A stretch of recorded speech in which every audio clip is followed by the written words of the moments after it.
Telah hadir Quran-based edisi My Foundation yang didesain secara premium senyaman mushaf cetak. Quran-based merupakan Quran digital terlengkap karya anak bangsa dengan menghadirkan 7 pilihan mushaf yang terdiri dari Hot Indonesia Tajwid Non-Tajwid, Hot Madinah Tajwid Non-Tajwid, Hot Kertas Tajwid Non-Tajwid, dan Hot Ayat.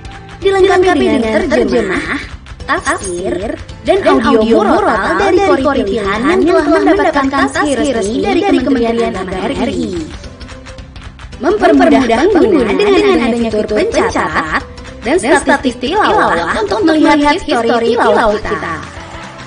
Tidak hanya itu, Quran menghadirkan fitur-fitur Islam lainnya seperti jadwal sholat 5 waktu beserta notifikasi azan, fitur translate masjid untuk mencari masjid terdekat, dan juga fitur infak dari manapun dan kapanpun.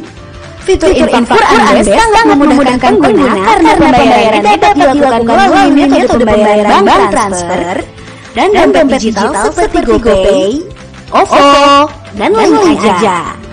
Konten Islam lengkap yang penuh dengan ilmu yang bermanfaat seperti tadabbur, fikih, kajian, doa, zikir, kisah inspiratif, dan masih banyak lagi. Quran terus mengikuti perkembangan zaman yang tak luput menghadirkan fitur grup ngaji untuk mempererat silaturahim khususnya di saat pandemi seperti ini. Dengan begitu, kita dapat mempererat silaturahim walau jarak memisahkan. Download Quran edisi My Foundation sekarang juga di Playstore kesayangan Anda. Gratis tanpa iklan, ibadah harian jadi makin nyaman.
Ketik www.myberbagi.or.id di halaman browser Anda.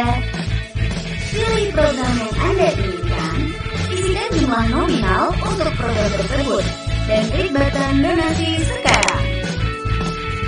Masukkan nama, nomor handphone, dan alamat email Anda, lalu pilih metode pembayaran. Kemudian, klik button bayar sekarang.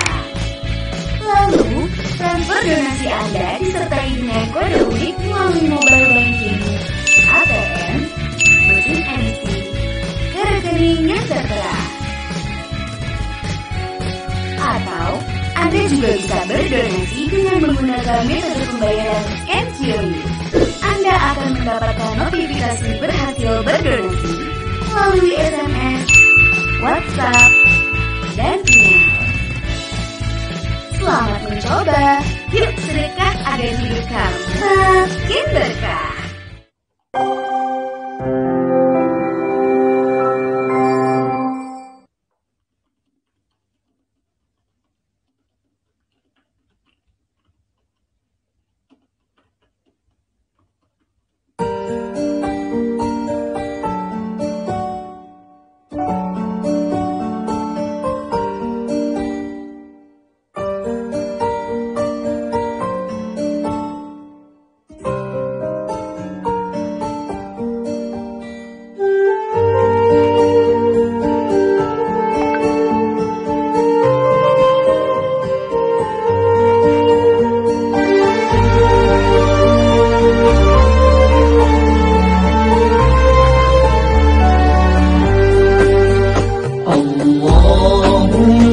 صلي على سيدنا محمد طب القلوب ودوائها وعافية الأبدان وشفائها ونور الأبصار وضيائها وعلى آله وصحبه وسلم. اللهم صل على سيدنا محمد طب القلوب ودوائها وعافية الأبدان وشفائها ونور الأبصار وضيائها وعلى آله وصحبه وسلم. بشرى لنا من المنى ذل العنا وفاهنا والدهر أنجز وعده والبشر أضحى مولانا. بشرى لنا من المنى ذل العنا وفاهنا يا نفس طيبي باللقاء يا عين قري أعينا. هذا جمال المصطفى أنواره لاحت لنا. اللهم صل على سيدنا محمد طب القلوب ودوائها وعافية الأبدان وشفائها ونور الأبصار وضيائها وعلى آله وصحبه وسلم.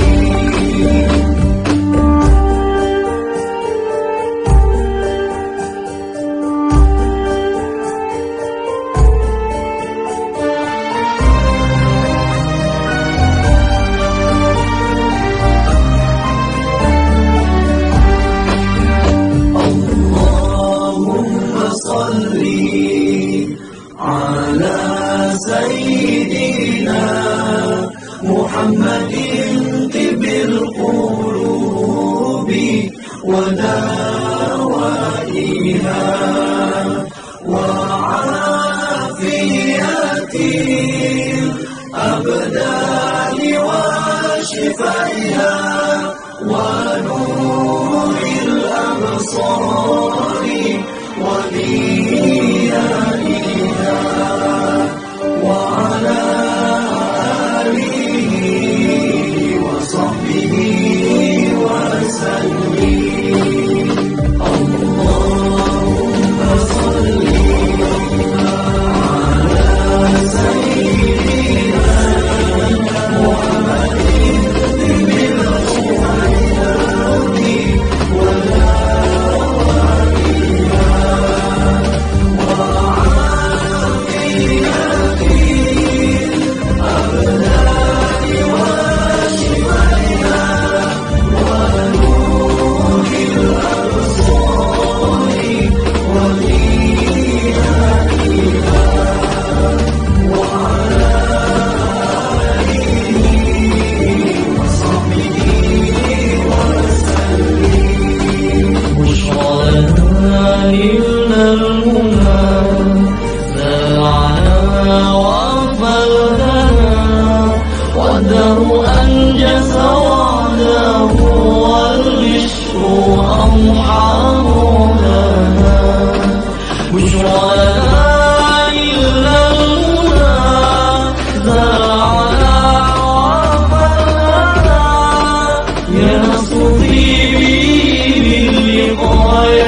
تغني أعيننا هذا جمال المصطفى أنواره لاحت لنا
Bismillahirrahmanirrahim.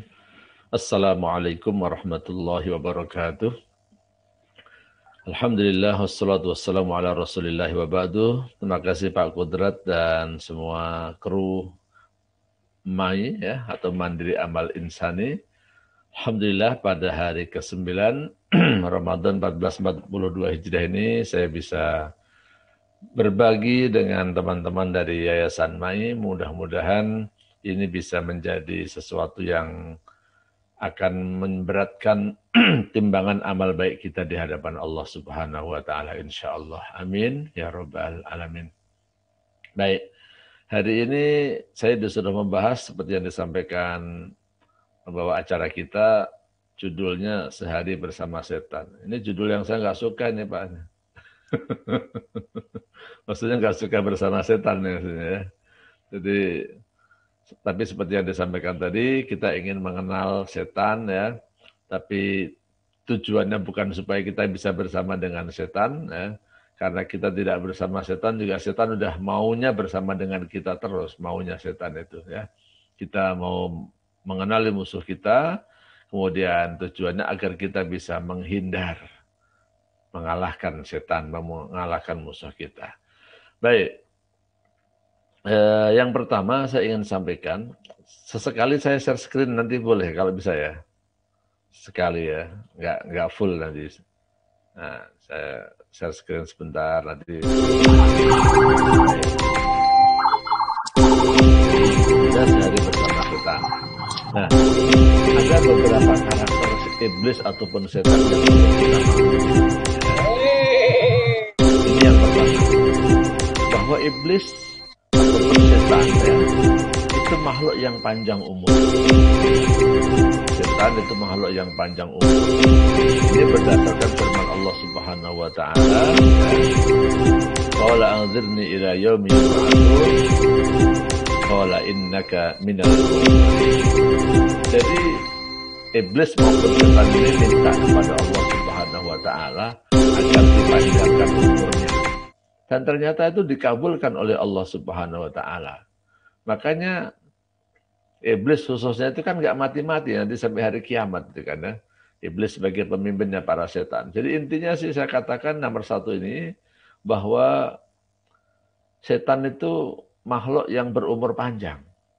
Khususnya iblisnya itu nanti, waduh nggak tahu berapa panjang, seumur bumi ya. Ini yang ingin saya sampaikan adalah supaya kita ini jangan hanya meminta dipanjangkan umur kita oleh Allah Subhanahu wa taala. Kan kita sering nih, moga panjang umur, moga panjang umur. Ini mestinya kita rubah nih. Jangan bilang panjang umur, tapi berkah umurnya ya. Semoga Allah memberkahi umur kita. Semoga Allah memberkahi umur Anda. Jangan panjang doang. Kalau panjang-panjang banget nanti kayak setan nggak enak juga. Lagi pula umur yang panjang ya.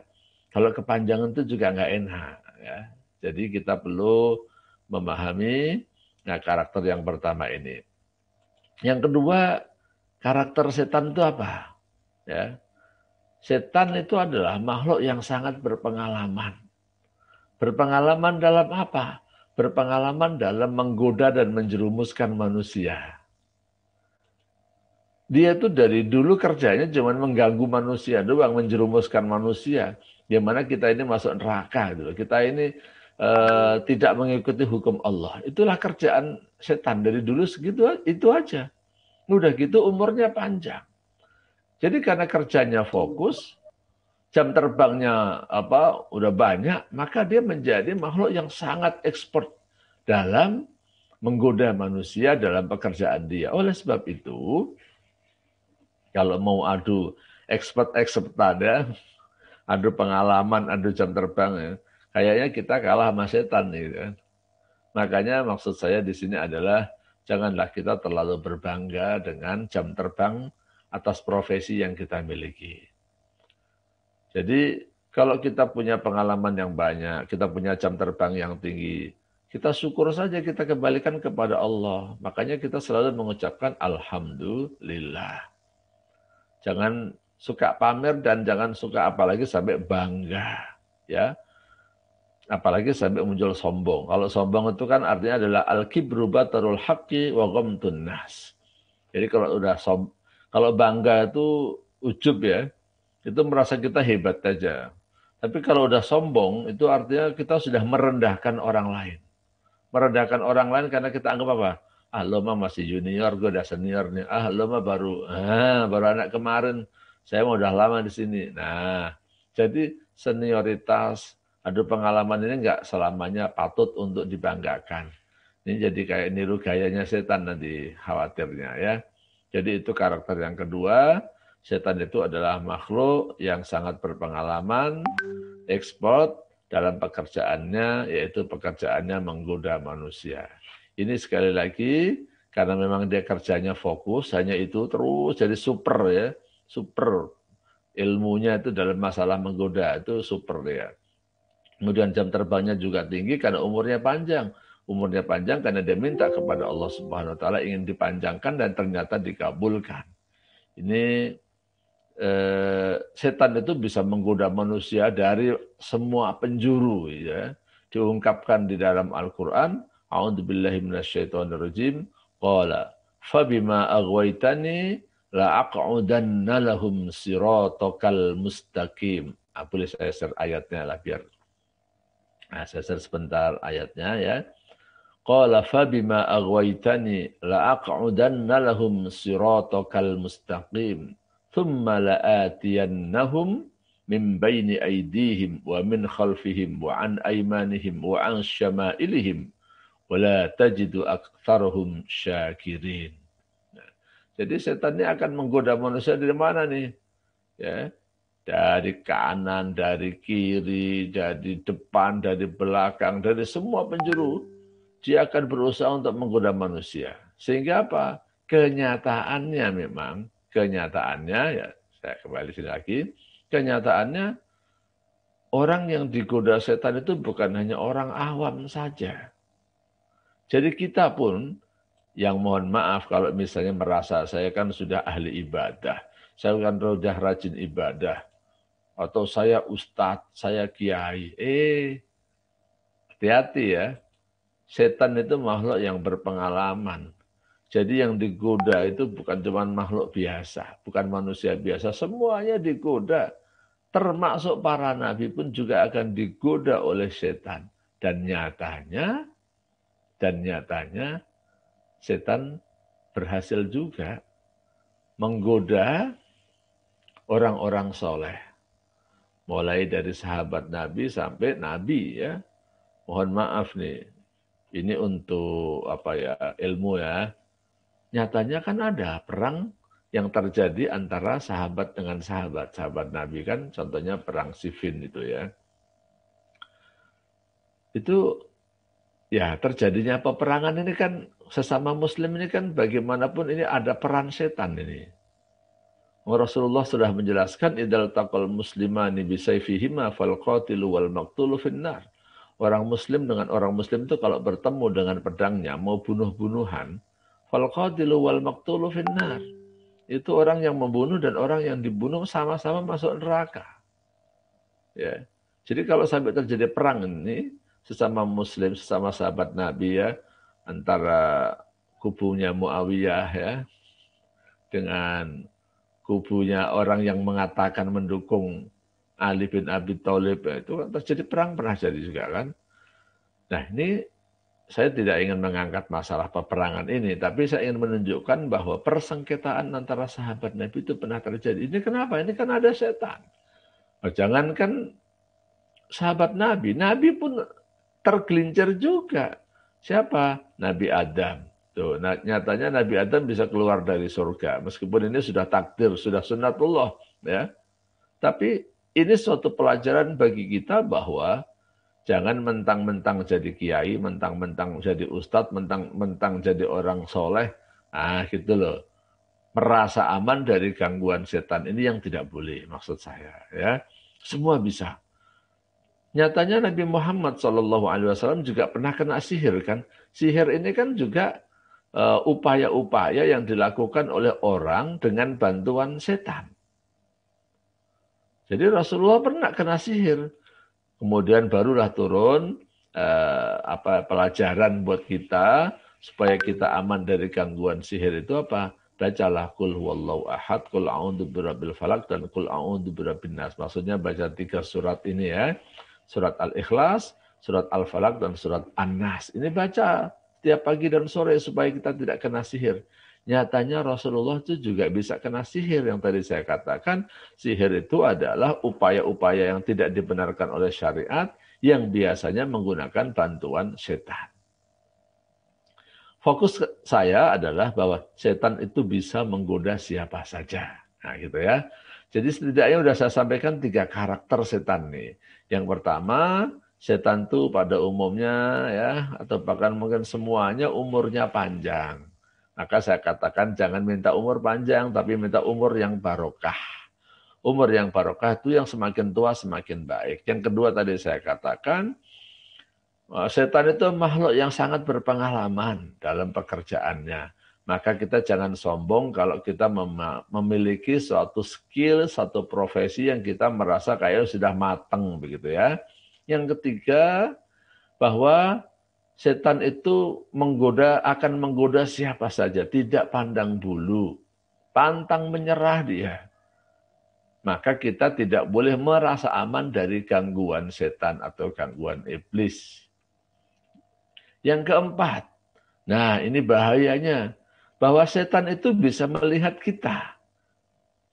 Dan kita tidak atau sulit melihat dia. Ya. Karena dia bisa melihat kita, bisa memantau kita, bisa monitor kita. Maka dia tuh mau berbuat apa aja pada kita itu mudah. Jadi setan bisa goda kita, kenapa? Dia bisa ngelihat kita terus.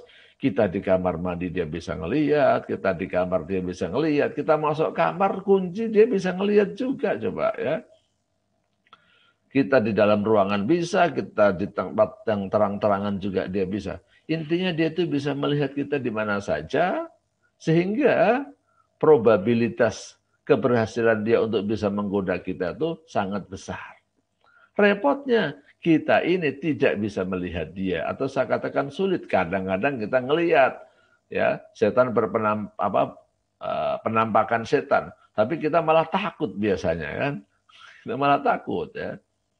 Jadi kalau di Al-Quran itu diungkapkan, A'udzubillahi minasyaitonirrajim ya, Bismillahirrahmanirrahim, yang punya ayatnya, Innahu yarakum huwa wa qabiluhu min haitsu la tarawnahum. Itu ada dalam surah Al-A'raf ayat 27. Kalau lengkapnya, ya bani Adam la yaftinannakumus syaitanu kama akhraja abawaykum minal jannah yanzi'u anhuma libasahuma liyuriyahuma sawatihima. Innahu yarakum huwa wa qabiluhu min haitsu la tarawnahum. Inna ja'alna syayatina awliya'a lilladina la yu'minun. Ya. Kita jangan, ya ini peringatan dari Allah Subhanahu wa Ta'ala, kamu jangan sampai terfitnah oleh setan. Kamu jangan sampai tergoda oleh setan. Sebagaimana setan itu telah berhasil mengeluarkan 2 bapak kalian, yakni Adam dari surga. Ya. Kama akhraja abawaikum minal jannah. Setan ini sudah berhasil mengeluarkan 2 orang tua kamu, nenek moyang kamu, yakni Adam dari surga. Kamu jangan sampai gitu lagi. Jadi saya katakan, ini adalah ya kasus dikeluarkannya Nabi Adam dari surga itu, jangan kita suka mencaci atau menyalahkan Nabi Adam. Tadi saya katakan, ya ini memang sudah sunnatullah, sudah takdirnya begitu. Mungkin kalau Nabi Adam nggak keluar dari surga, nanti dia nggak beranak pinak, nanti kita nggak ada juga, itu kan. Tapi ini ada satu pelajaran yang ingin disampaikan oleh Allah Subhanahu wa Ta'ala, bahwa, nah gitu ya, setan tuh bisa loh godain Nabi Adam, gitu kan. Yang tadi bahkan saya katakan, setan juga bisa godain Nabi Muhammad. Nyatanya Nabi Muhammad itu pernah tersihir, ya. Jadi repotnya sekali lagi saya katakan, kita susah melihat setan. Kalau toh kita ngelihat juga biasanya malah kita ketakutan. Sementara setan bisa melihat kita terus. Ya, lagi sholat, ya, kita lagi sholat dia tahu. Kita lagi makan dia tahu.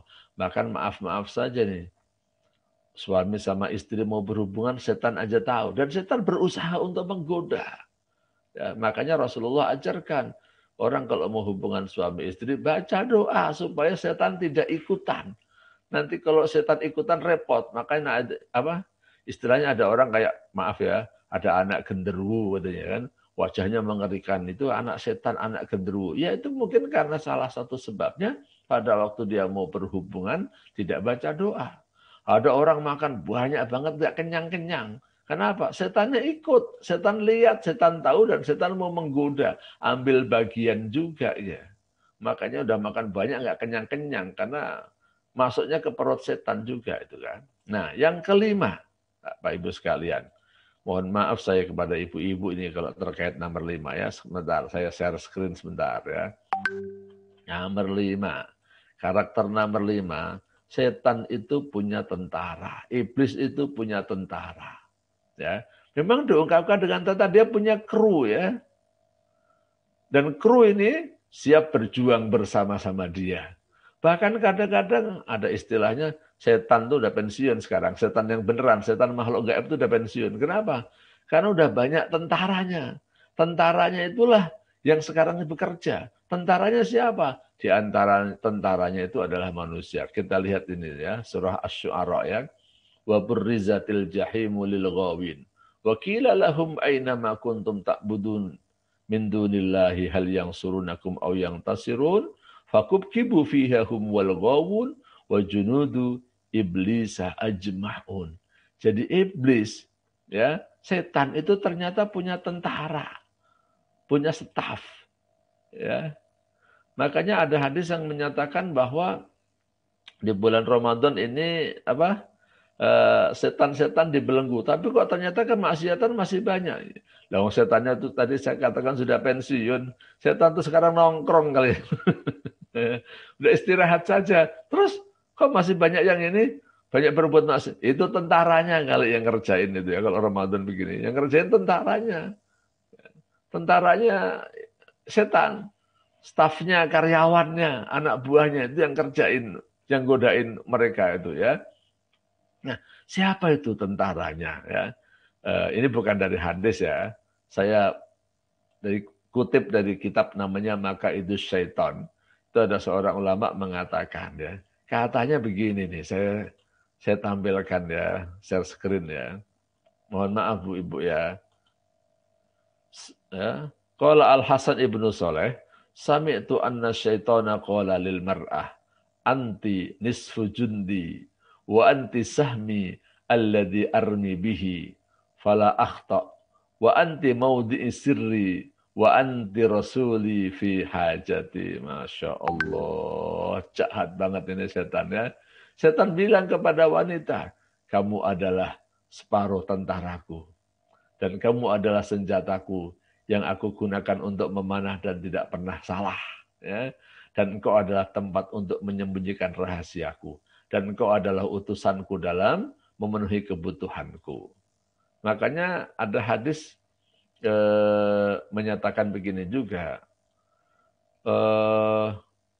Tidak ada laki-laki dan perempuan yang berduaan kecuali setan itu akan menjadi pihak ketiganya. Kira-kira artinya begitu. Jadi ada ulama juga yang mengatakan, maaf nih ya ibu-ibu ya, kalau berjalan di belakang perempuan, itu mendingan berjalan di depan macan. Kenapa? Berjalan di belakang perempuan, apalagi kalau lagi sendirian. Maaf sekali lagi, mohon maaf ya. Itu ngelihat berjalannya itu bisa tergoda. Walaupun maaf ya, orangnya mungkin jelek, begitu lihat wajahnya kecewa. Tapi setan itu memang suka begitu, menghiasi. Ya, setiap tubuh wanita itu sering dijadikan alat untuk menggoda manusia. Maka sebab itu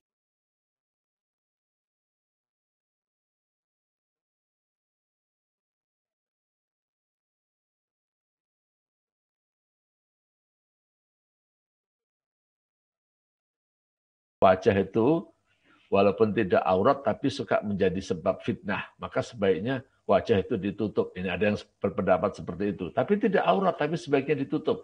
Khususnya kalau orangnya cakep gitu kan. Dia masih muda itu kan. Nah, tapi intinya yang disepakati aja dah ya. Seluruh wajah, seluruh tubuhnya kecuali kedua telapak tangan dan wajah itu aurat. Itu sering jadi tadi alat setan untuk menggoda manusia. Karena wanita itu memang utusan, ya, maaf nih, utusan setan. Ini kata setan ya. Setannya mau menjadikan wanita sebagai utusannya, sebagai alat untuk menggoda manusia. Maka ya, maaf ini bukan menjelekkan kaum wanita. Ya, maksudnya ini Rasulullah ya mau mengingatkan kaum wanita supaya wanita itu menjaga diri. Makanya wanita itu adalah tiang negara. Idza saluhat saluhal biladu kulluh insyaallah. Wanita itu menjadi tiang negara. Kita itu harus punya perhatian bagaimana membangun wanita-wanita yang ada di negara kita menjadi wanita-wanita yang solehah. Sebab kalau wanita rusak, rusaklah negara ini.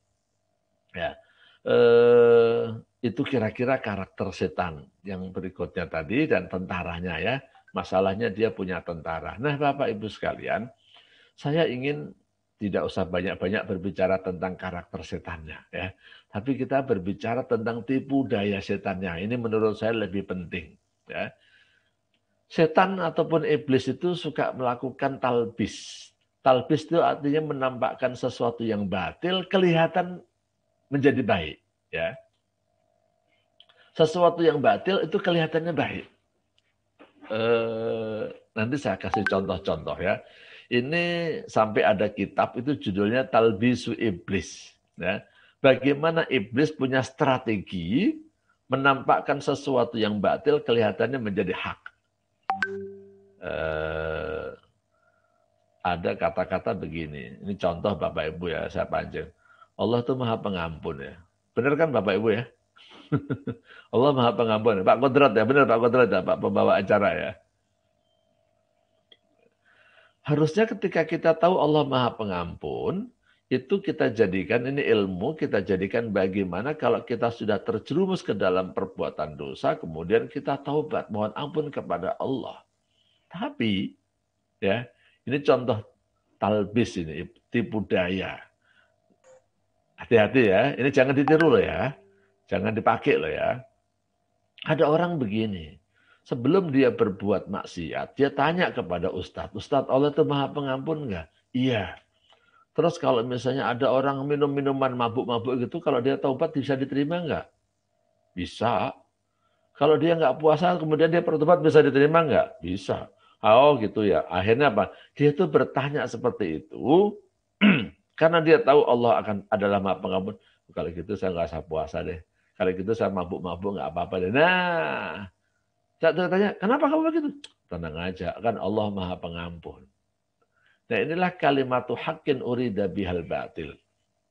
Dalam kehidupan sekarang ini, saya nggak menyontoh ucapan-ucapan orang yang sekarang ya. Tapi tolong perhatikan, seringkali ucapan-ucapan seperti ini muncul dari diri kita, atau dari pemikiran kita atau teman-teman kita. Kalau ketemu yang seperti ini, ingat ya, inilah talbis iblis namanya ya.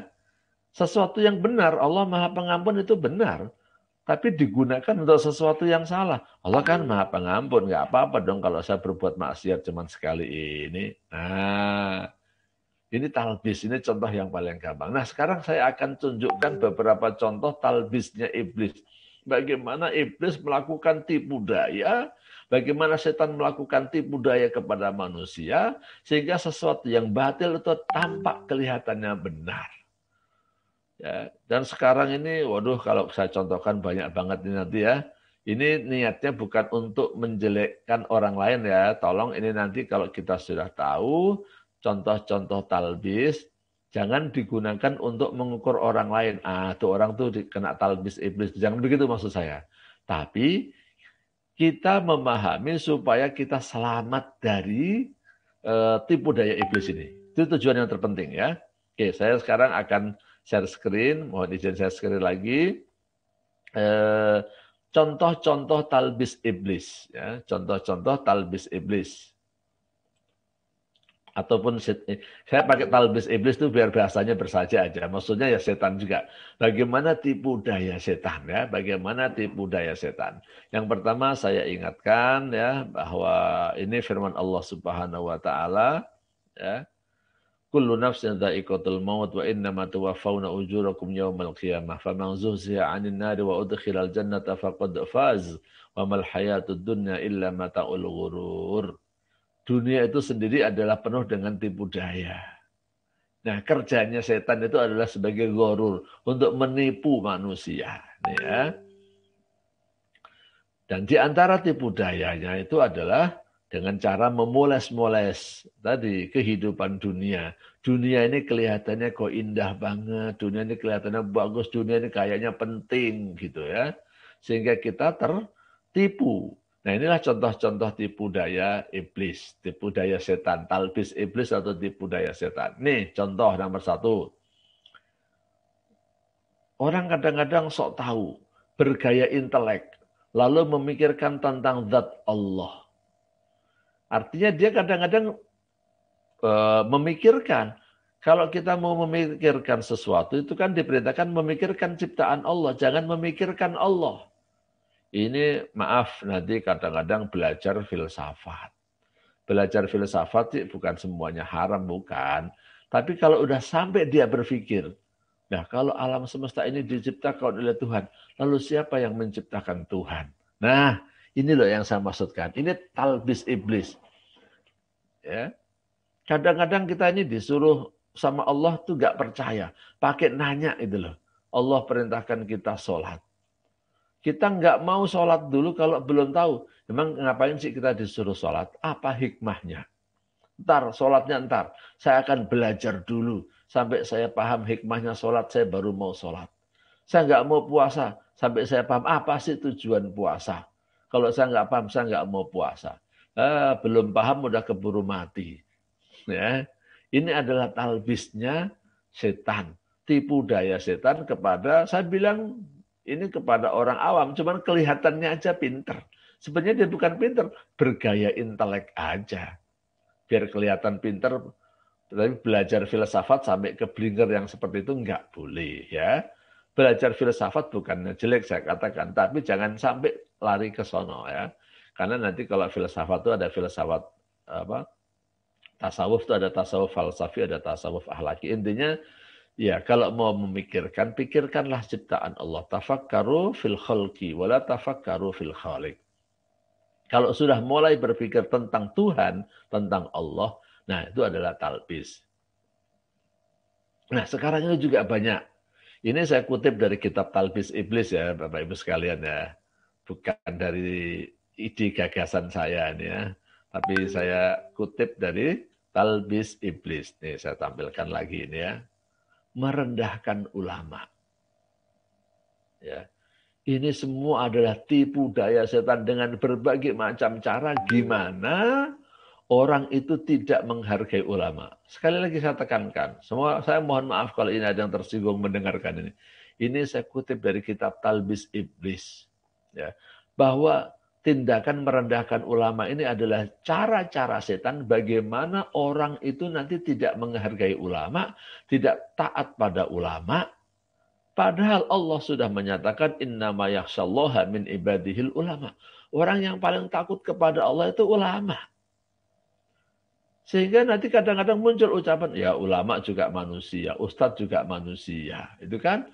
Sehingga apa? Nanti kalau ulama berfatwa, tolaklah fatwanya para ulama. Dengan dalil ulama juga manusia. Kan juga punya salah juga, nggak harus kita ikutin. Nah, sehingga apa? Kalau orang tuh sudah nggak nurut pada ulama, akhirnya apa? Nurut sama siapa? Kan? Maaf nih, sekarang ngikutin siapa? Sekarang itu orang standarnya itu bukan baik dan benar. Tapi orang tuh standarnya like and dislike. Jadi dia mau ngikutin siapa itu yang banyak like-nya, yang banyak followernya, yang banyak subscribernya. Bukan benar atau salahnya. Jadi kita menilai seorang ustadz itu ya, ini bagus atau tidak bagus zaman sekarang itu bukan ucapannya benar atau tidak benar, benar atau tidak benar, ya bagus atau tidak bagus. Intinya sekarang semua diukur dengan ukuran sosmed, like and dislike. Kalau like-nya banyak, followernya banyak, nah itu bagus, nah itu aja. Kira-kira itu diantara talbis iblis. Nah, kita jangan sampai ikut-ikutan seperti itu, maksud saya ya. Ya kalau ada ustadz yang bagus, banyak followernya, banyak subscribernya, ya alhamdulillah. Tapi jangan sampai nanti ada ustadz-ustadz yang nggak punya sosmed, yang nggak punya follower, dianggap nggak penting, dianggap nggak bagus gitu maksud saya ya. Terus kalau ada ustadz walaupun dia nggak terkenal, kalau ucapannya benar, ya kita harus bela. Ya, jangan dikasih dislike. Ya. Ini kok ukuran Beragama kok jadi ukurannya like and dislike. Ini loh yang repot ya. Baik, berikutnya. Di antara talbis iblis, ini nanti kalau waktunya sudah hampir habis, tolong saya diingetin ya Pak Kudrat ya. Karena slide saya memang saya buat panjang ini.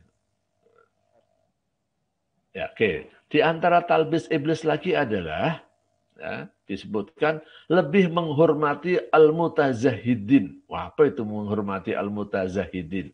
Nih saya tunjukkan ya. Lebih menghormati dan memuliakan mutazahidin daripada memuliakan ulama. Mutazahidin itu orang yang pura-pura zuhud dari penampilannya aja, dari pakaiannya aja. Orang itu sekarang menilai ulama itu bukan dari ilmunya, bukan dari akhlaknya. Tapi lebih dilihat dari apa? Dari penampilannya. Nah, kalau ada orang yang begitu, berarti ini udah kena talbisnya iblis ini. Udah kena tipu daya setan. Jadi harusnya kita ini menghormati ulama itu ditinjau dari nomor satu adalah akhlak perbuatannya. Ya, kemudian dari ilmunya. Bukan hanya dari sisi pakaian dan penampilannya. Bukan hanya dari sisi popularitasnya. Tapi nomor satu sekali lagi adalah dari akhlaknya, dari ketakwaannya. Biar banyaklah ya saya tampilkan contoh-contoh talbis iblis. Nah, nih. Mengkritik ulama ketika melakukan hal-hal yang mubah. Tapi kalau ada orang lain, maaf nih kalau saya menyebutkan contoh doang nih ya, seandainya apakah itu pejabat, selebritis, atau orang biasa yang melakukan dosa, itu kok dibenerin itu loh. Ini mohon maaf saya kasih contohnya, contoh yang rada sensitif buat ibu-ibu. Misalnya nih, ada ustadz, cuman poligami doang, dihabisin, dibully habis itu. Padahal poligami bukan perbuatan yang dosa. Tapi giliran ada orang lain yang selingkuh. Ya, itu kok kayaknya dianggap hal yang biasa. Coba ini. Jadi ulama dibully habis melakukan hal yang mubah. Sementara orang yang bukan ulama melakukan yang haram. Ya, pamer kekayaan. Terus melakukan adegan-adegan yang porno, itu dianggap hal yang biasa. Tapi ustadz, kiai, cuman poligami doang, dibully habis. Saya sendiri tidak poligami. Saya juga tidak mendakwahkan poligami nih, ibu-ibu, ya mohon maaf ya. Saya cuma kasih contoh yang gampang aja. Lah kenapa orang menjalankan sesuatu yang mubah dibully habis, seakan-akan dosanya na'udzubillah min dahlik gitu loh ya. Kemudian juga apalagi kalau sampai perbuatan-perbuatan yang nggak baik, misalnya apa, makruh nih maksud saya, cerai misalnya. Ada ustadz cerai, waduh, itu bisa dibully habis itu. Padahal cerai itu nggak sampai haram ya. Cerai itu perbuatan yang makruh yang tidak baik aja. Tapi kalau yang bukan ustadz, perceraian, cerai nikah lagi itu kayaknya hal yang biasa. Malah pernikahannya nanti jadi berita. Nah, inilah di antara talbis iblis itu. Bagaimana orang itu supaya tidak menghargai ulama dengan berbagai macam cara. Ini yang kita harus hati-hati.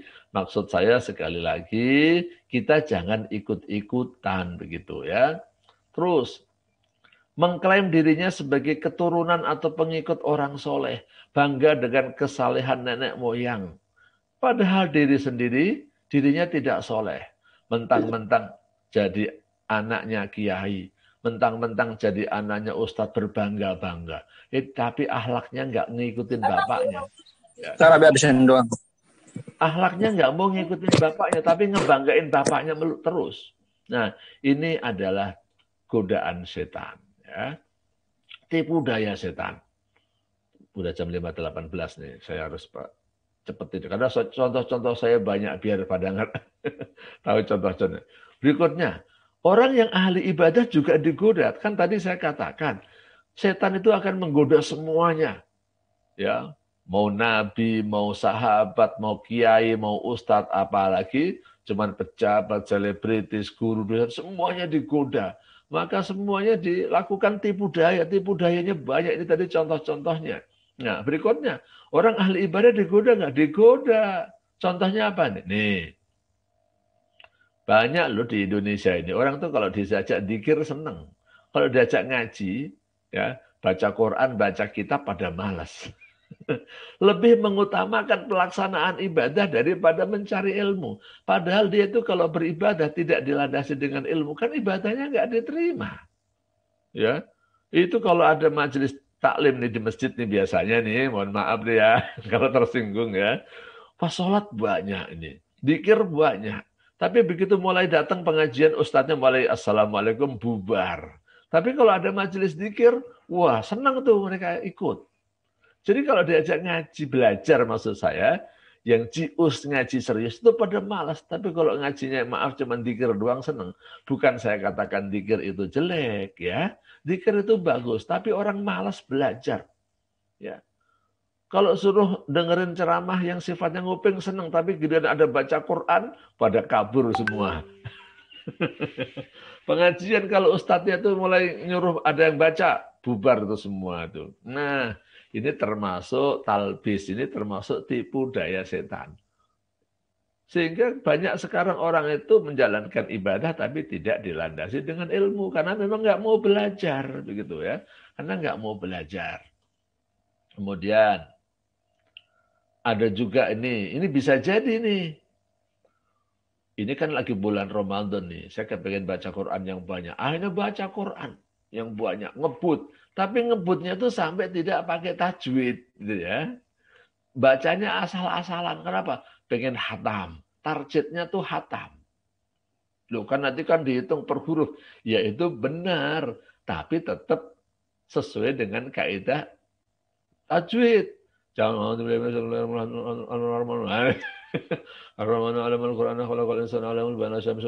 nah ini nggak pakai tajwid, ini ngerusak ini ya. Nggak boleh. Jangan sampai kita tergoda oleh setan, tipu daya setan, mau hatamin Quran tapi ternyata bacanya asal-asalan. Ya. Lagi, contoh lagi, maaf nih saya share lagi ya. Ini termasuk tipu daya setan juga. Bilangnya apa? Ini biar syiar nih lagi puasa-puasa. Ya. Baca Quran pakai speaker kenceng. Bangunin sahur jam 12 malam, jam 1 malam kenceng ya. Jam 2, jam 3 tuh anak-anak sudah jedak-jedak sahur. Niatnya syiar ya. Kadang dengan membaca Al-Qur'an, kadang dengan dzikir ya. Tapi pada waktu yang tidak tepat. Mosok jam 2 malam, jam 3 malam baca Quran kenceng pakai speaker. Mosok ya, jam 2 malam, jam 3 malam dzikir sendirian aja pakai speaker. Kadang juga ada sebagian masjid enggak ada yang dengerin ya. Dzikir itu pakai speaker kenceng banget itu. Ini nanti bisa kena tipu daya setan. Akhirnya sebenarnya biar enggak ikhlas itu. Biar kedengaran tuh dia lagi baca Quran. Oh tuh bacaannya bagus. Nah itu kan. Ini hati-hati. Ya kalau memang waktunya istirahat ya jangan. Berapa? Oh 5 menit lagi, bagus. Oh ya, tadi saya, ada cicat ya. Oke ya. Jadi ini tipu daya setan itu banyak sekali Bapak Ibu sekalian. Karena waktunya sudah hampir habis, jadi saya ambil yang terpenting. Jadi selain itu, kan banyak ayat-ayat yang mengingatkan agar kita tidak kena tipu daya setan. Wala tattabi'u khutuwatis syaitan. Jangan kamu ikuti langkah-langkah setan. Nah, langkah-langkah setan itu banyak Bapak Ibu sekalian ya. Nih, langkah setan yang pertama kali itu kalau menghadapi musuhnya, ya, ini musuh yang paling gampang nih. Orang diajak untuk tidak beriman kepada Allah, diajak kafir. Kalau udah berhasil, alhamdulillah kata setannya. Nah, berarti ini musuh yang paling gampang. Musuh yang paling gampang itu kalau diajak tidak beriman kepada Allah. Yang kedua, kalau orang diajak tidak beriman kepada Allah nggak mau, maka akan digoda setan begini. Ya udahlah Islam, nggak apa-apa. Tapi Islamnya Islam KTP aja. Yang penting Islam aja udah. Nah, nggak usah jalanin yang wajib, nggak usah jalanin yang sunnah. Yang penting Islam aja. Di Indonesia ini kan mayoritas Muslim. Yang penting kamu Muslim aja dah. Nah, nggak usah jalanin ibadah-ibadah nggak apa-apa. Wah, nanti kalau berhasil, wah udah selesai. Ini musuh yang rada gampang ini ya. Naik lagi. Kalau yang susah gimana? Kalau yang susah ini Disuruh kafir nggak mau, disuruh Islam KTP nggak mau. Akhirnya gini, udahlah kalau kamu jadi orang Islam, jalanin aja yang wajib-wajib ya. Kalau sholat ya udah sholat 5 waktu aja. Qobliyah ba'diyah mah nggak penting, kenapa? Itu kan sunnah. Puasa ya Ramadan aja lah, puasa Syawal nggak penting, itu kan puasa sunnah. Sunnah itu kan kalau dijalankan dapat pahala, kalau ditinggalin kan nggak apa-apa. Udahlah tinggalin aja lah yang sunnah. Makan pakai tangan kanan, itu mah nggak wajib, itu mah sunnah. Nggak usah, nggak apa-apa.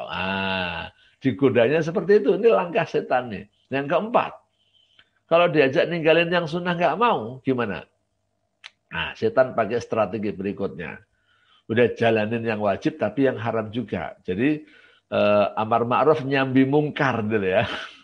Kadang-kadang orang membuat acara-acara kebaikan, tapi bercampur dengan keburukan. Ya. Misalnya nih ya, bikin acara maulid. Ya, ini contohnya ekstrim aja ya, biar nggak ada tersinggung. Bikin acara maulid tapi diisi dengan jogetan. Jogetan dangdutan yang sampai membuka aurat lah itu kan. Maulidnya kan mungkin acara bagus nih. Niatnya amar ma'ruf, orang biar cinta kepada Rasulullah, dakwah. Tapi dikasih hiburannya itu hiburan jogetan. Jadi ini kalau mau yang real sih gini, kadang-kadang nih ada orang bikin acara resepsi nih di daerah-daerah. Resepsinya itu yang ngundang pengajian juga, tapi juga ada hiburan-hiburan yang mengandung pornografi juga. Nah, ini yang termasuk musuh setan yang rada berat ini ya. Yang berat lagi apa? Ini termasuk berat ini bagi setan nih. Kalau digoda satu nggak mau, dua nggak mau, disuruh kafir nggak mau, disuruh ninggalin yang wajib nggak mau, ninggalin yang sunnah nggak mau, akhirnya apa? Udah jalanin yang wajib, jalanin yang sunnah, tinggalin yang haram, tapi jalanin yang makruh juga. Maaf nih, contohnya apa? Rokok ya. Rokok ini kalau ulama yang satu kelompok yang tegas mengatakan haram, tapi yang mengatakan makruh. Ini saya ambil yang ringan. Yang seringan-ringannya itu makruh rokok itu.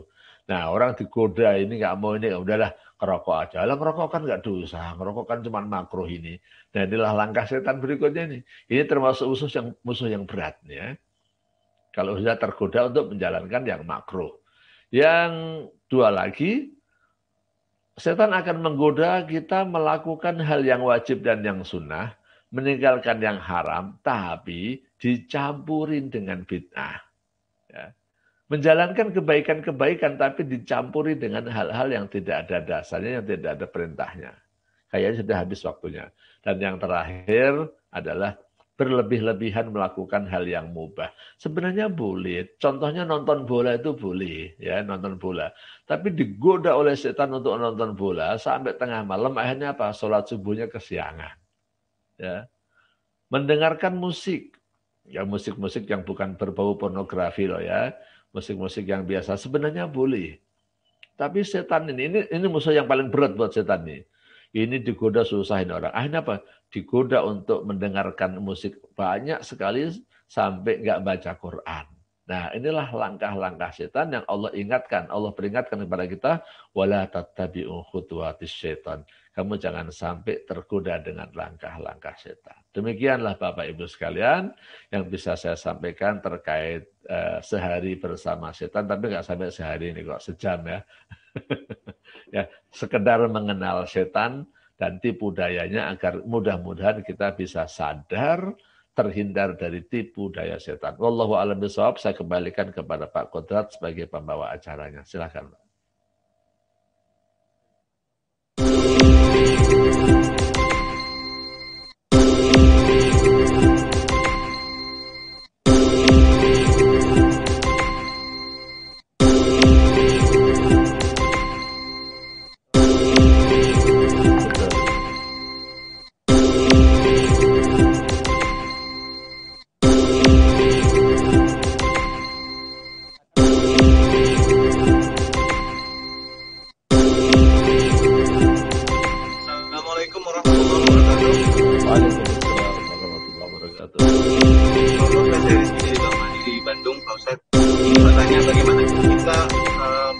Amalan apa atau cara bagaimana untuk memproteksi diri kita digoda setan?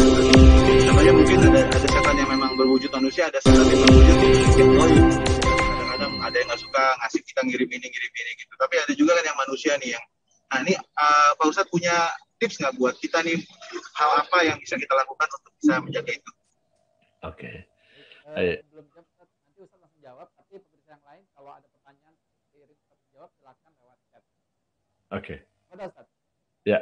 Oke, yang pertama kalau setan yang dari makhluk gaib nih, amalan yang bisa menjauhkan tuh diantaranya yang tidak boleh ditinggalkan kalau menurut saya ya, itu baca surat Al-Ikhlas, Al-Falaq, dan An-Nas masing-masing 3 kali setiap pagi dan sore dan menjelang tidur. Minimal pagi dan sore, yang nggak boleh tinggalin. Pagi itu bisa dibaca ba'da subuh, sambil berangkat kerja juga boleh di mobil ya. Sore itu bisa dilaksanakan menjelang maghrib atau telat-telatnya ba'da maghrib. Nah, pas pulang kantor juga nggak apa-apa. Baca Al-Ikhlas, Al-Falaq, dan An-Nas.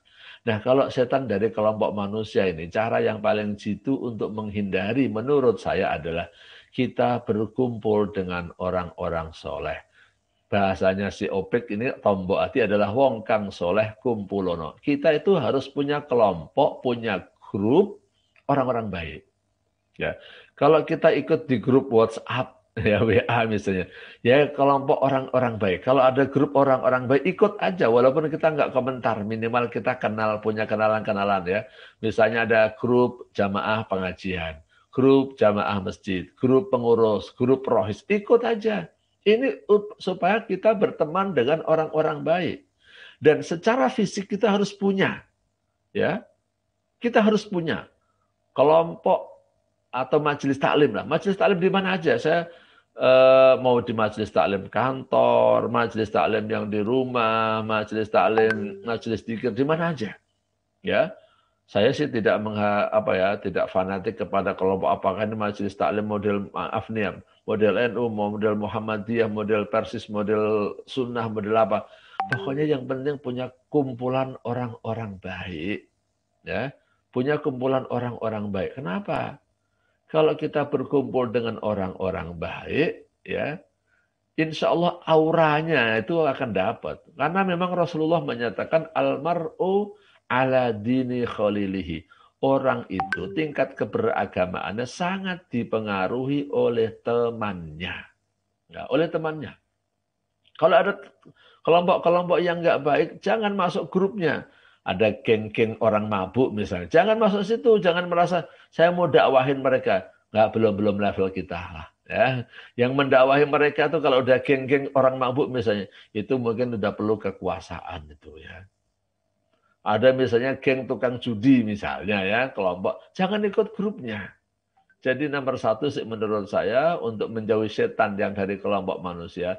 Yang paling bagus itu adalah kita berkumpul dengan orang-orang soleh. Semakin banyak kita berkumpul dengan orang soleh, semakin banyak majelis-majelis yang kita ikuti, insya Allah semakin baik.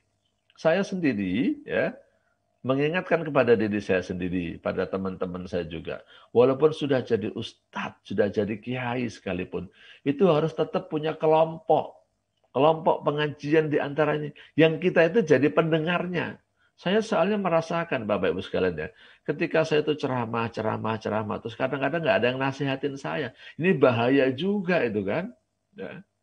Saya tuh kayak gini nih, saya tuh kepengen dong sekali-kali mendengarkan khutbah Jumat itu kan. Wah, makanya kalau dengerin khutbah Jumat tuh kadang-kadang saya harus pergi keluar kota atau keluar negeri gitu ya. Kalau ketahuan, wah disuruh terus. Kayak terawih ini saya kemarin udah kepengen dengerin ceramah terawih, sengaja gak ngisi jadwal. Pas datang, ustadznya pas nggak ada, disuruh gantiin 2 kali seperti itu. Saya juga kepengen dinasehatin. Saya kepengen punya teman-teman yang baik. Ya. Maka ya bagusnya saya katakan ustadz dengan ustadz itu perlu membuat satu kelompok. Ya, kelompok nanti sekali-kali saling menasehati. Apalagi yang bukan ustadz itu loh ya. Apalagi yang bukan ustadz. Yang ustadz aja masih perlu, karena setan itu nggak peduli dia ustadz atau bukan. Tetap aja digoda setan. Bahkan yang ustadz ya, itu tingkatan setan yang godanya juga setan-setan yang lebih profesional itu. Setan-setan yang lebih canggih itu yang menggoda ustadz-ustadz itu ya. Makanya sekali lagi menurut saya sih cuma 2 itu Pak ya. Jadi yang terpenting kalau setan dari kelompok makhluk halus, baca Al-Ikhlas, Al-Falaq, dan An-Nas supaya kita aman dari gangguannya. Kalau setan dari kelompok manusia adalah pergaulan. Yang terpenting itu saja. Ya, ya kalau yang lain masih banyak tentu kiat-kiatnya. Kalau ngikutin tombok hati lengkap ya lebih bagus ya. Ngikutin tombok hati lengkap ya. Menyambung pertanyaan dari Pak Arif tadi. Nah, silakan. Kita tadi juga sempat bilang bahwa paling berat itu justru seorang ustad. Nah, ini Ya. juga orang soleh. Ketika ustad ketika melakukan sholat yang mulai awalnya mungkin Allah, setan masuk di situ tiba-tiba merasa paling alim di antara yang lain. Iya, betul. Sembunyi-sembunyi tiba-tiba merasa ingin dia pamerkan pada orang. Nah,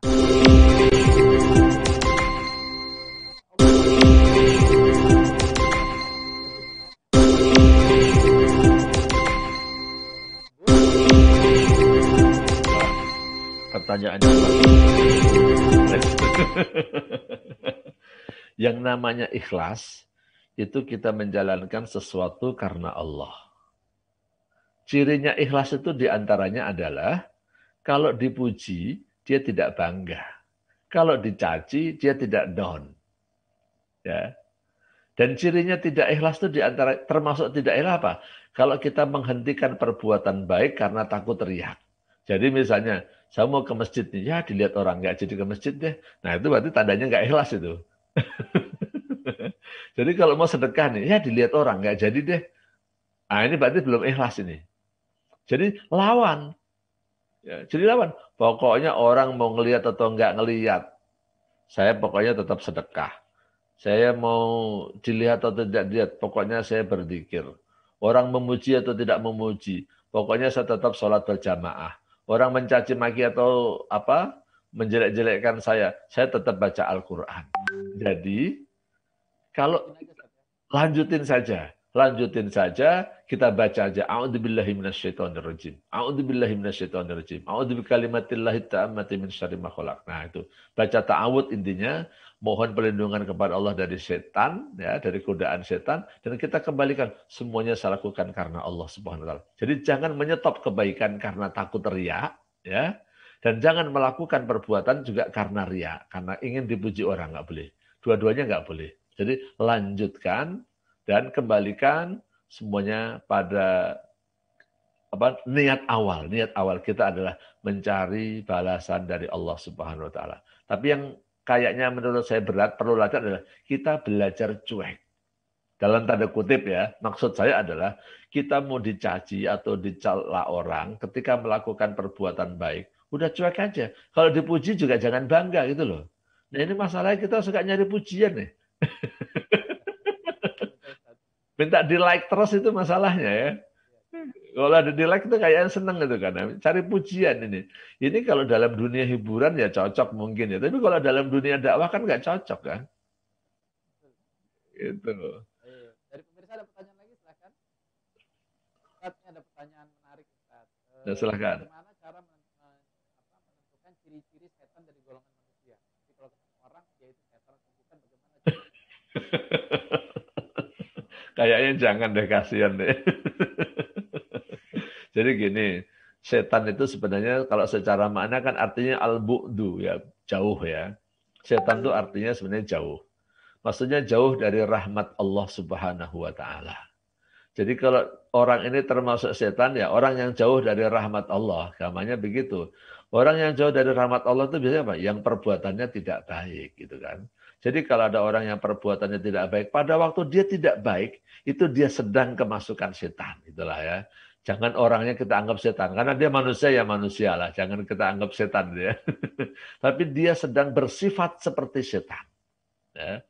Jadi jangan kita katakan dia setan, tapi dia, soalnya nanti pasti tersinggung, nanti bisa marah ini kan. Ini untuk mengukur diri kita aja sebenarnya. Kalau saya sampai begini berarti saya jadi setan. Ya gitu aja. Tapi jangan mengukur kalau orang begini berarti dia setan gitu ya. Tadi yang apa yang tadi dikatakan bahwa ada perempuan itu bertengah di pasukan setan itu. Nah, setan itu berkata seperti itu. Setan mau menjadikan perempuan sebagai alatnya setan. Nah, wanita jangan mau gitu maksud saya. Wanita menolak ajakan setan. Itu kan tadi kan cerita. Yang saya tunjukkan slide-nya tadi, itu setan berkata kepada wanita, kamu akan saya jadikan tentaraku. Kamu akan saya jadikan alat untuk memenuhi kebutuhanku. Nah, sekarang saya ajak kepada kaum wanita, tolak ajakan setan, jangan mau. Caranya gimana? Tutup auratnya. Nah, gitu kan. Kemudian ikuti ajaran-ajaran Nabi nih. Contoh lagi nih. Ya, ibu-ibu ini kan kalau Ramadan kan pada semangat ke masjid ya. Saya kasih tahu juga. Sebenarnya wanita itu kan sholat di rumah lebih baik daripada sholat di masjid. Tapi nggak boleh dilarang ke masjid. Tapi kalau ke masjid, nah ini yang penting nih. Ibu-ibu kalau ke masjid jangan pakai wangi-wangian. Jangan dandan yang keren-keren. Udah, pokoknya biasa aja. Pakai mau kena udah. Pakai wangi-wangian, pakai lipstik, pakai bibir merah. Nah ini malah nggak boleh. Mendingan di rumah aja. Mendingan di rumah aja. Ya. Jadi ibu-ibu sekali lagi saya katakan, jangan mau dijadikan alat setan. Jadi kalau memang mau ke masjid, nggak dilarang. Ya. Tapi kalau ke masjid, ibu-ibu nggak boleh pakai perhiasan, pakai bibir merah, pakai wangi-wangian. Malah orang itu nanti malah jadi tergoda. Sholatnya pun jadi nggak khusyuk nanti. Bau parfumnya gitu. Ya, gitu Pak Kodrat. Ada satu pertanyaan terakhir, silakan dari pemirsa. Baik, kalau tidak ada, kita boleh dong.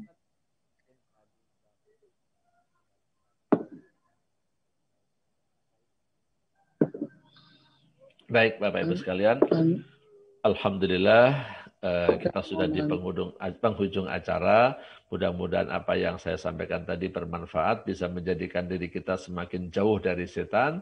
Kita paham siapa musuh kita, dan kita paham strategi setan, sehingga kita bisa menolak dan memerangi strategi-strategi setan. Mudah-mudahan juga Allah Subhanahu wa taala memberikan kekuatan kepada kita sehingga kita bisa memaksimalkan Ramadan ini sampai hari terakhir. Semua amal ibadah kita di bulan Ramadan, zakat kita, infak, wakaf, sedekah, semuanya mudah-mudahan diterima oleh Allah Subhanahu wa taala, diberikan balasan yang tidak setimpal tapi berlipat ganda insyaallah ya. Al-hadhihi niyah al-Fatihah. A'udzubillahi minasyaitonirrajim. Bismillahirrahmanirrahim. Alhamdulillahirabbil alamin.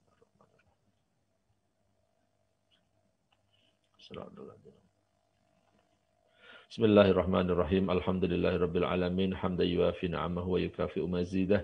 Ya Rabbana lakal hamdu kama yanbaghi li jalali wajhikal karim wa 'azimi sultanik.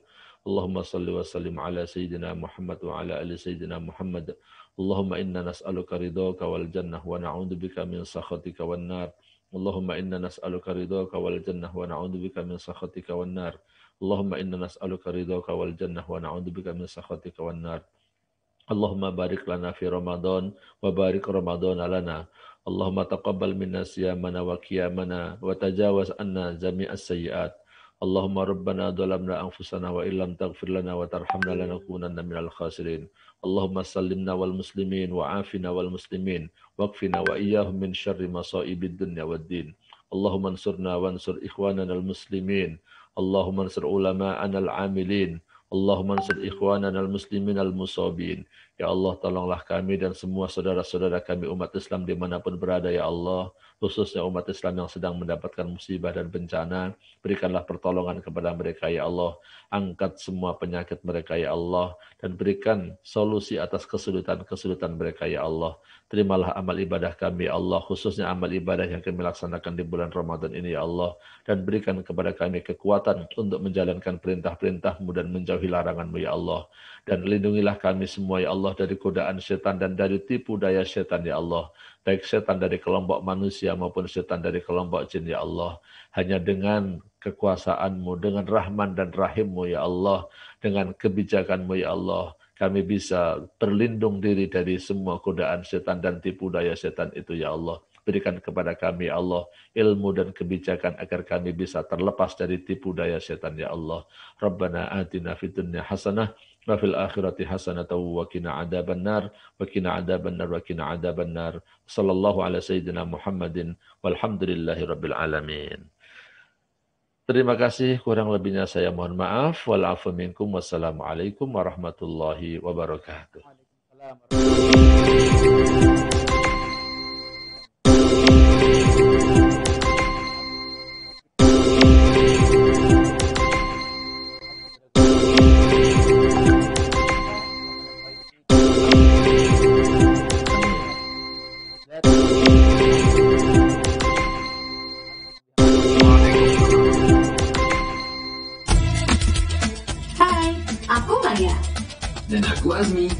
Yuk Ramadan bareng Mai.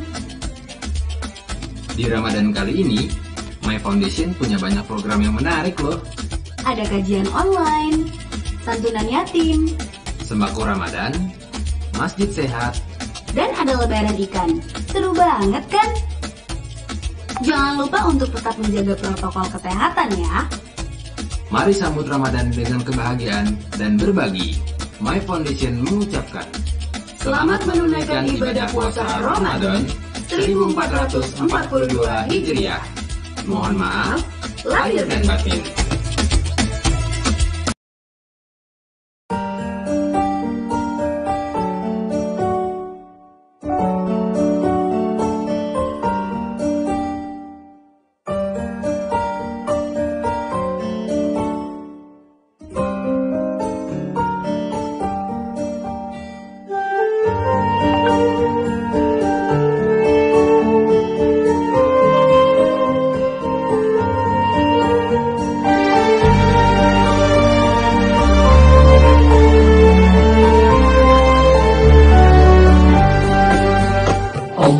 Allahumma salli ala sayyidina Muhammadin tibbil qulubi wa dawaiha wa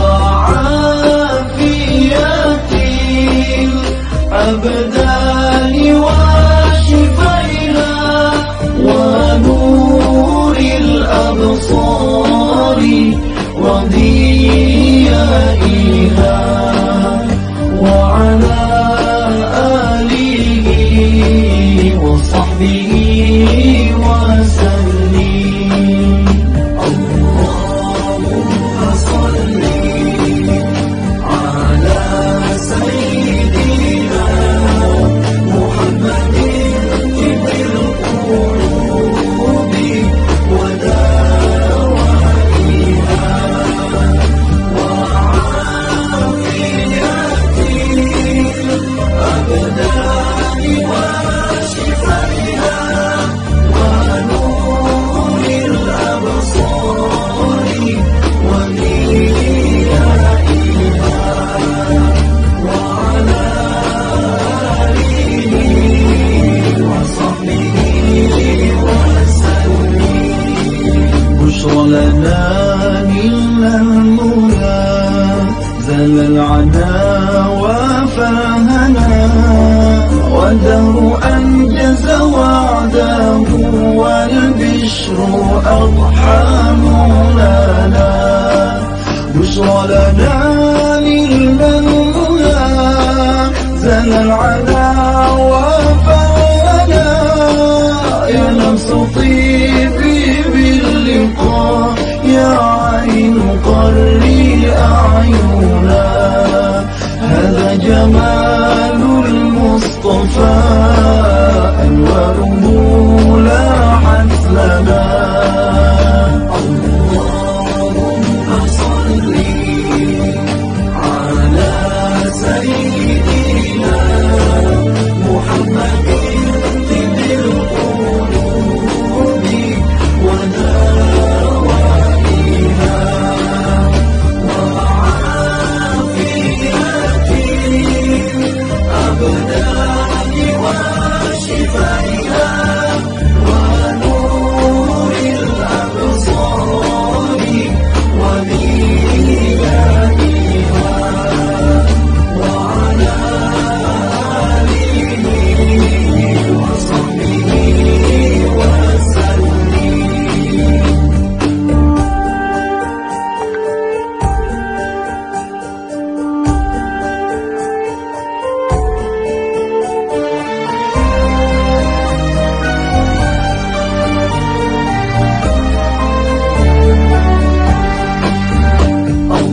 اللهم صل على سيدنا محمد طب القلوب ودوائها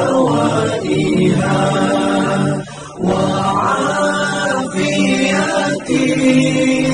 الأبدان وشفائها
والبشر أضحى مولانا بشرى لنا نلنا المنى زال العنا وفلنا يا نفس طيبي باللقاء يا عين قري أعينا هذا جمال المصطفى أنواره لاحت لنا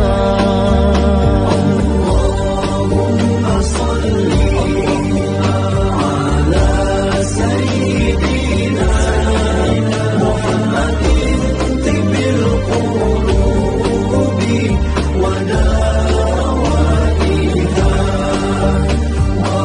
وعافية الأبدان وشفائها ونور الأبصار وديائها وعلى آله وصحبه وسلم.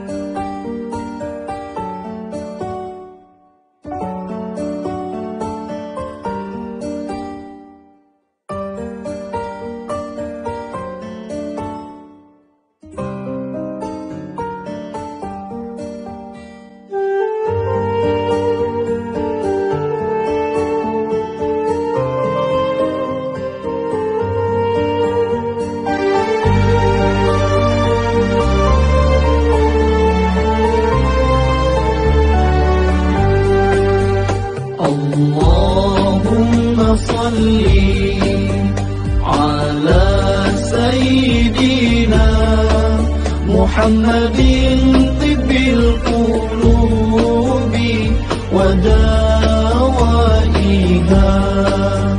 وعافية الأبدان وشفائها ونور الأبصار وضيائها وعلى آله وصحبه وسلم.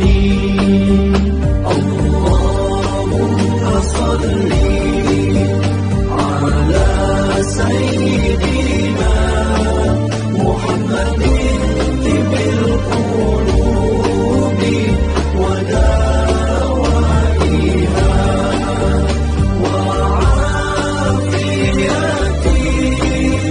الأبدان وشفائها ونور الأبصار وديائها وعلى آله وصحبه وسلم. بشرى لنا نلنا المنى زل العنا وفرهنا والدهر أنجز وعده والبشر أضحى مولانا بشرى لنا نلنا المنى زل العنا وفرهنا يا نفس طيبي باللقاء يا عين قري أعينا هذا جمال المصطفى أنواره لاحت لنا اللهم صل على سيدنا محمد طب القلوب ودوائها وعافية الأبدان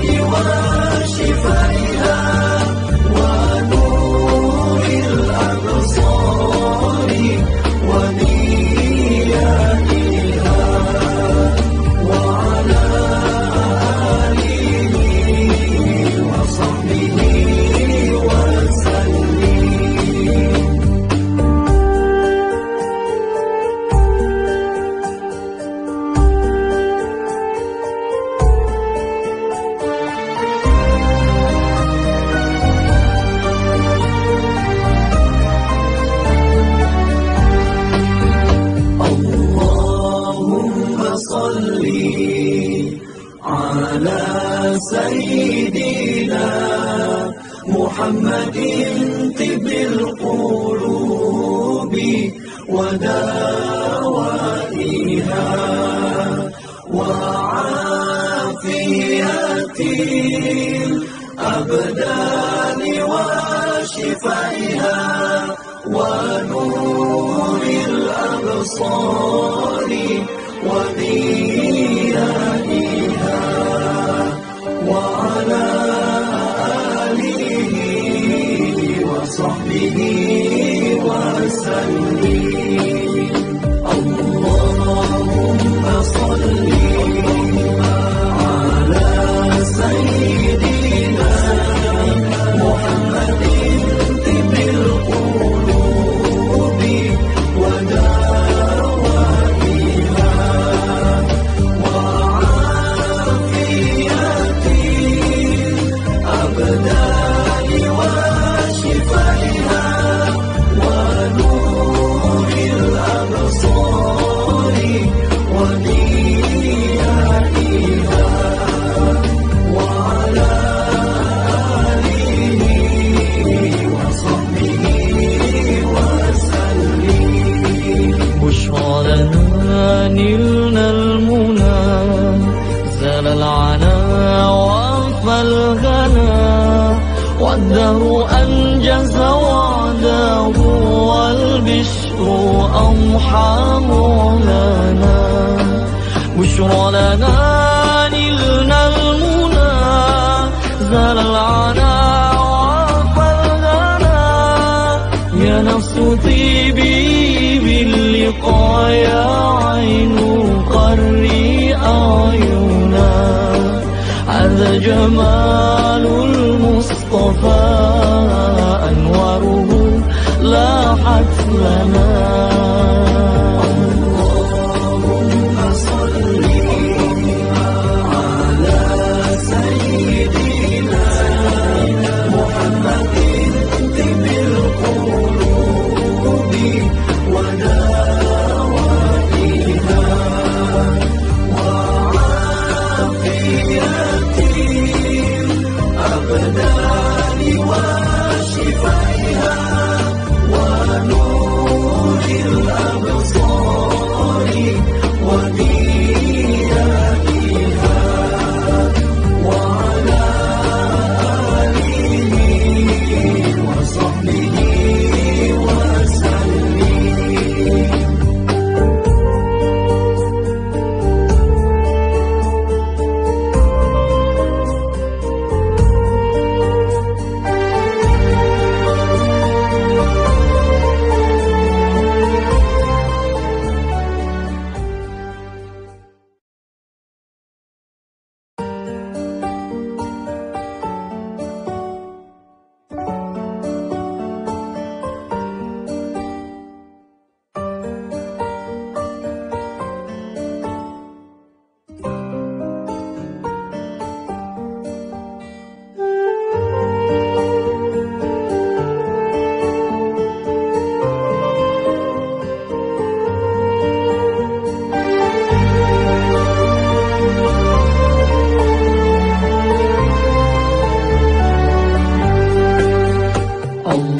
اللهم صل على سيدنا محمد طب القلوب ودوائها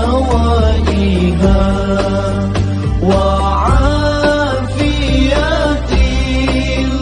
الأبدان وشفائها ونور الأبصار وضيائها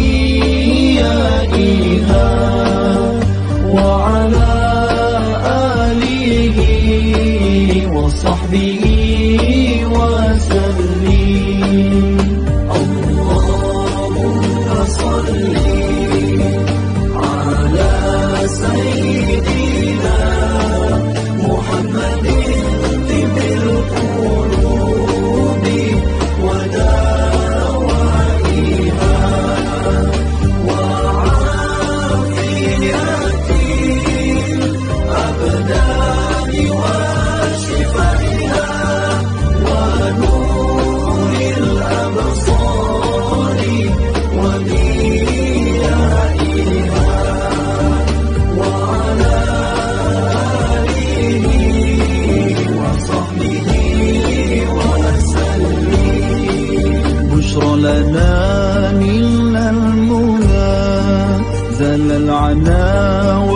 فالهنا والدهر أنجز وعده والبشر أضحى مولانا بشرى لنا نلنا المنى زل العلا وفالهنا يا نفس طيبي باللقاء يا عين قري أعينا هذا جمال المصطفى أنواره لاحت لنا اللهم صل على سيدنا محمد طب القلوب ودوائها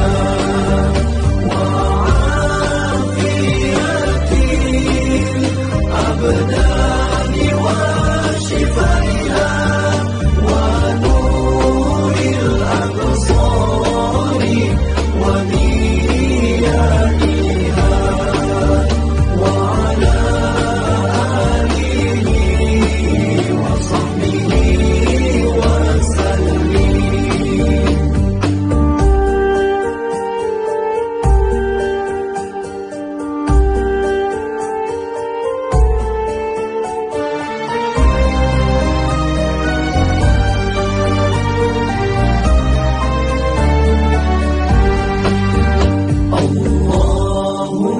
صل على سيدنا محمد طب القلوب ودوائها وعافية الأبدان وشفائها ونور الأبصار وضيائها وعلى آله وصحبه وسلم. اللهم صل على سيدنا محمد طب القلوب ودوائها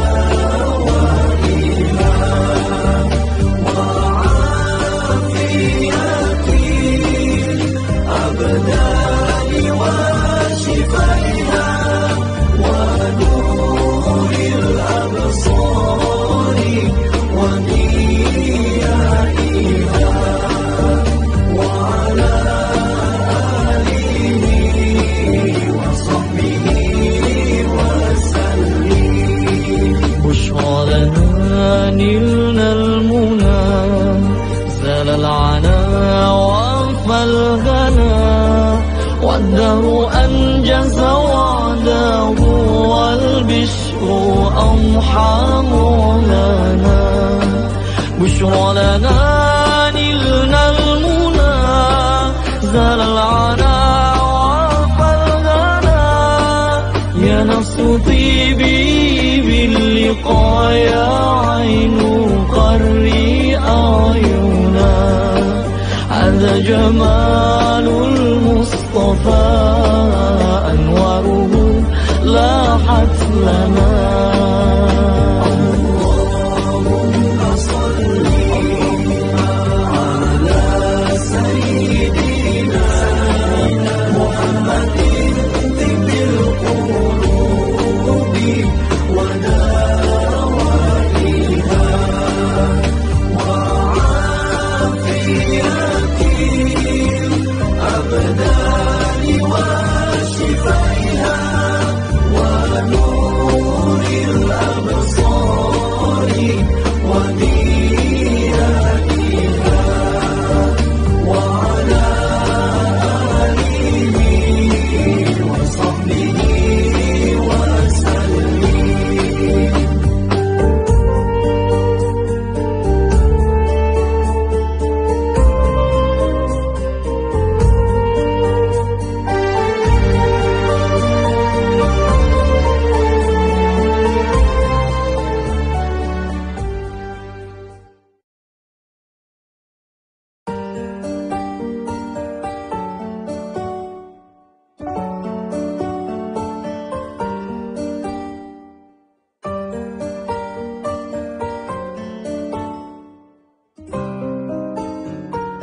محمد طب القلوب ودوائها وعافية الأبدان وشفائها ونور الأبصار وضيائها وعلى آله وصحبه وسلم. اللهم صل على سيدنا محمد طب القلوب ودوائها وعافية الأبدان وشفائها ونور الأبصار وضيائها وعلى آله وصحبه وسلم. بشرى لنا نلنا المنى زل العنا وفاهنا والدهر أنجز وعده والبشر أضحى مولانا. بشرى لنا نلنا المنى زل العنا وفاهنا يا نفس طيبي باللقاء يا عين قري أعينا. هذا جمال المصطفى أنواره لاحت لنا. اللهم صل على سيدنا محمد طب القلوب